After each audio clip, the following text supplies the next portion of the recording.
People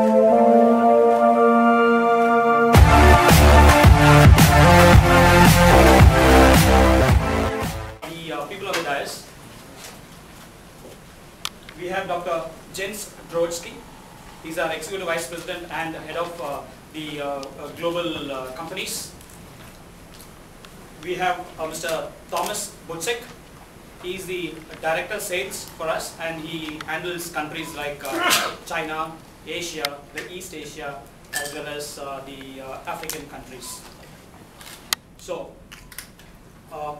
first of all, a warm welcome to all of you.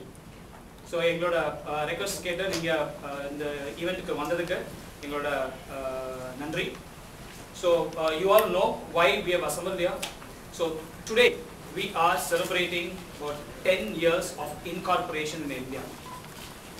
I will take you through a small history of OBO. நாங்க யாரு, நாங்க என்ன பண்றோம்.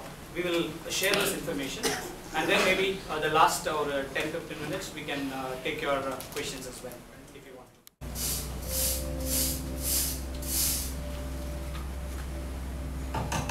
In the beginning was the anchor.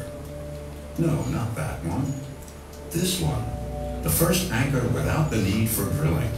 And because this anchor had a huge impact everywhere, the inventors, the family-run company Bettermann, based in the Sauerland region, added Obo to their company name 40 years after its foundation. O standing for ohne, the German word for without, Bo for bohr, the German word for drilling. This nice man here also bears the name of Obo, and will now present to you some of the highlights and innovations that follow the anchor in quick succession. Thanks to continuous optimization of the products, Obo has become a master in its core competencies, namely conducting power and data in buildings from A to B safely and protecting people and valuable items against lightning strikes and fire comprehensively.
Building connections means that Obo can supply individual solutions for every conceivable building from 7 product portfolios with 30,000 different products, creating an environment where people can be happy, work efficiently, and be infinitely enthusiastic.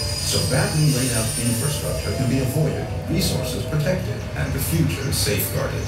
Obo remains a family business with its headquarters in Germany, and has obviously grown a little over the past 100 years. For example, by including a BET test center and Europe's most modern galvanizing plant.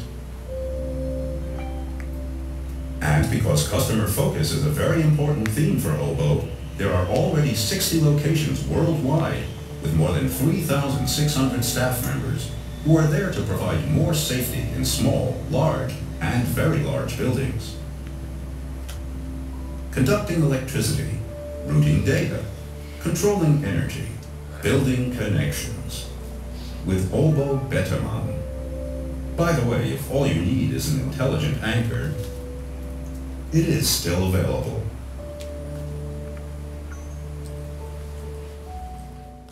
Business. Till about a few years, almost about 50% of our turnover was coming from the rest of Germany, other than Germany. But then our productions were concentrated only in Germany and Hungary.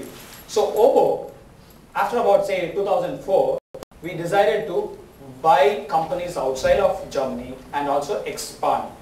So that's how, after 2010, you saw we bought companies in Netherlands called David.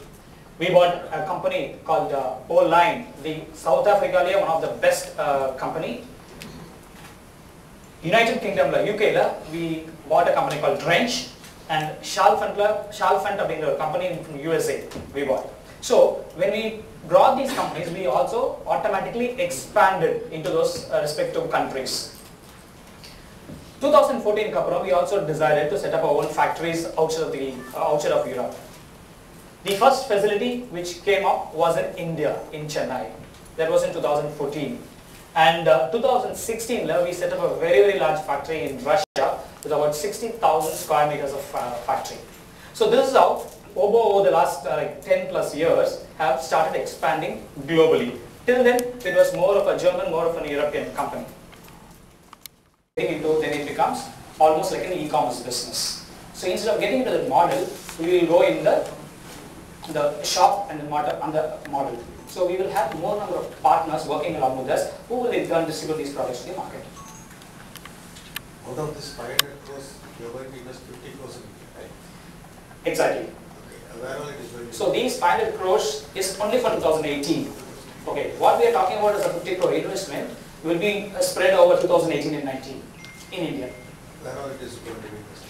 It's mainly into plant and machineries right now, because we need to introduce new products, we need new tools, we need new machineries, and these machineries will be imported from Germany and Italy, from other countries. So major investment gets into machineries, and then further there will be the expansion activities which will happen for the plant, so which means it's also civil, as well as moving forward we also have galvanization is one of the important process for us. So moving forward we'll also have our own galvanization plants, and today we have two of the world's best galvanization plants in Europe, and we also want to replicate the same story in India as well.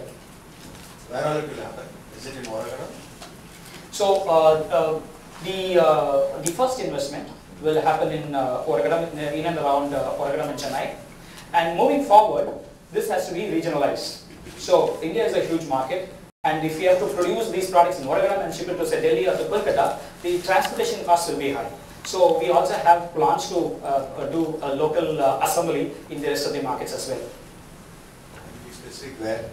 So as a next step, it will be in Mumbai, so catering to the west markets, and then moving forward, depending upon the volume development, it can happen in north. Be investing a lot of money in machineries, in plant expansion, in training people, in adding warehouses, and also creating the necessary infrastructure to help us grow significantly and disproportionately over the next 10 years' time. Okay.